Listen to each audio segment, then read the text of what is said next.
to come out on top with a slight advantage here? It just depends on how this first blood goes in my eyes, right? You're going to have a lot of damage being spammed out onto this top side of the map. Disruptor, not really one of those heroes that likes to go into something like the headdress, so you might be able to spam him out, but Insania, he's got the 2 sets of tangos to be able to start with, so he just realizes that he needs to constantly be putting pressure on, preventing DM and Hakoda from putting a lot of pressure onto MATUMBAMAN, because, you know, like I was saying before, Ramses needs a good start. If MATU could stay a little bit ahead of the Razor, maybe the tempo is just going to be a bit too much. Да нет, друг, я не оправдываюсь. Yeah, always concerns with the Lifestealer if you do get shoved out into the jungle. It's a hero that is very self-sufficient, unable to catch up too easily. We see pretty much every lane at the moment, just abilities being spammed out, trying to edge out that little victory here, trying to get the resources low on the other side. Big thing that I'm looking at is this level 2 at bottom. Yeah, Boxy's doing a really good job, but he's not going to have that freedom to consistently walk on forward, especially with the wave sitting underneath the tower. If he does this once Yamich is level 2, maybe you get that toss back and you're able to get that early kill. They might go now. Yeah, Zai just hit level 2, but they were just off the mark. Not quite. A hero that can have some difficulties. I mean, level 1, very, very strong, but with the other levels in the lane, you can feel a little bit awkward here. So 9 last hits for DM. And Senya's done a very good job to continue to have the creep equilibrium. Oh, look at this. Look tower. at this. Up top, GPK. He's already making the move. This is what we saw Thompson do in T1 series. Yeah, and they scan out the movement entirely. He pushed the wave under the tower. They're going to look to position themselves really defensively. Look at the aggressive glyph. MATUMBAMAN's in trouble. A glyph can not help out.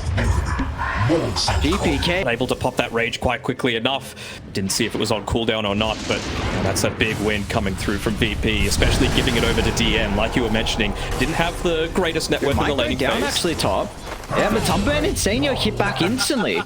They're going on Ramses. Okay. The Gala Box is going to try and step in. They do a pretty decent job to break the static link. Not a whole lot of damage that Ramses has been able to soak up. It's like they're still trying to enter though. Yamich gets the avalanche. Will be okay. Box is going to push Ramses away. Meanwhile, top lane though, DM brings down it now. Might enable GPK once again to think about making a play top. Question is, what can Mickey do in the meantime? He's actually going to be the one to make the first move. He's got level 7, Rolling Thunder being popped. They want to take out DM. They'll be able to do just that. Mickey can bounce back off the tree. Insania will be able to keep his own life. Not enough damage coming out from the Soul Assumption, so beautifully done. Mickey, a big kill for them to be able to find top lane. Cogs at the moment, Zai making sure he plays his distance, not trying to give it an easy static link target. Ramsey's now forced to try and move over to the clockwork. A beautiful toss onto the tower. Box is in trouble. They'll be able to secure the kill. Zai, first ultimate of the game, should bring down Ramses and keep to the base. I don't think he's going to take it out. Ramses pops the Verifier. He's got the range up as well. Meanwhile, top lane, the action continues as Mickey. See what Liquid can do. Smoke is 3. Yamich has got some great positioning. Smoke's going to pop and they'll see the Tiny. Not the hero they want to bring down to start. And in fact, VIRTUS.PRO want to take the team fight. They're going to toss Boxy into the middle, taking a lot of damage at the moment for the Clockwork. They haven't secured the kill just yet, but the Soul Assumption finally enough to bring him down. In the end, a 1-for-1, but Liquid do commit multiple ultimates. Sit back, relax. Let us play our timing. We've got the Diffusal Blade. Now we can make out the Infest bomb. They see Ramses. Ancient Steel is going to buy him some time. MATUMBAMAN's going to continue to move on forward. They've got the vision for the Glints to cancel the TP. And now Ramses, he's going to be caught out. No escape for the Razor. The prize target once again for Liquid. Do this now. I think when we casted their previous series, might have been back in the group stages where he went for the Ag Shard very early on. So interesting to see kind of the development of Lifestealer's item builders. As the meta goes on, Yamich, they might dive him. Yeah, Zai with the backstab. This is a big thing, man. The fact that VIRTUS.PRO were getting no kills on their duo support, like this is both Tiny and Sky really rely on getting these kills. You are high burst magic damage heroes, and if you can't blow the supports up, if you can't get towards the blink, it's really going to hinder VP's game. And yeah, top lane, Roxy gets the hook shot. Mickey with the follow-up as well. VIRTUS.PRO do have multiple members nearby as GPK just assassinates the backline, and DM, he's okay.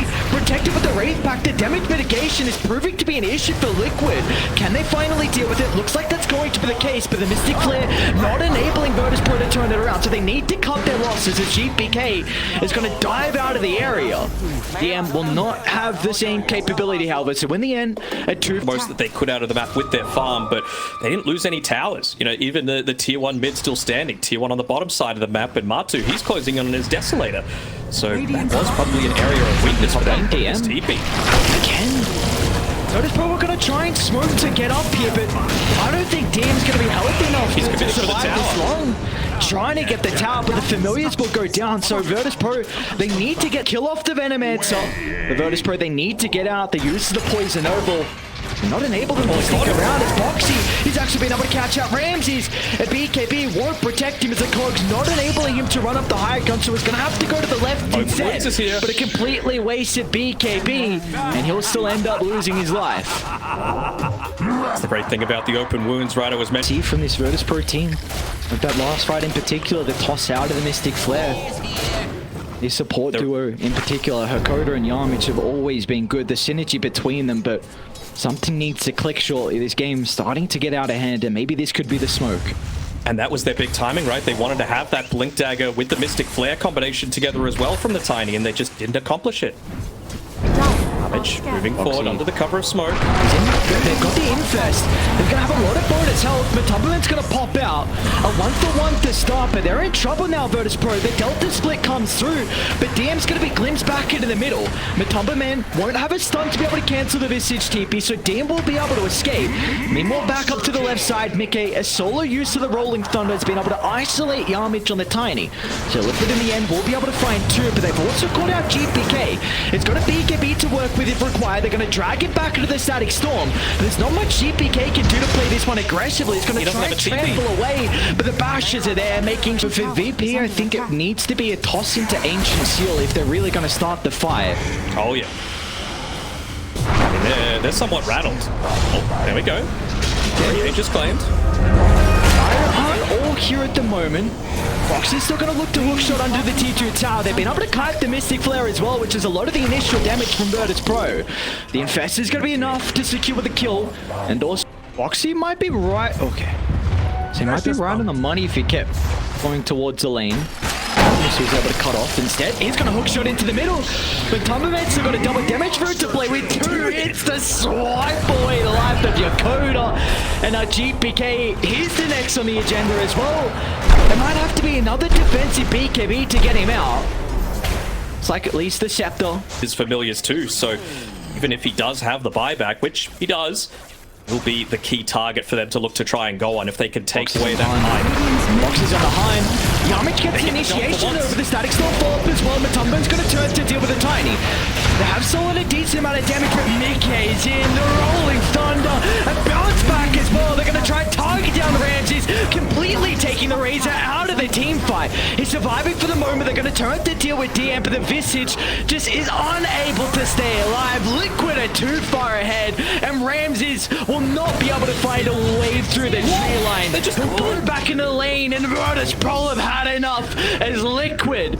You mentioned that this is a team, whenever they find their victories, they do it incredibly fast, and they've done it here once again. A 30-minute Game 1 victory in our last series of the Last Chance.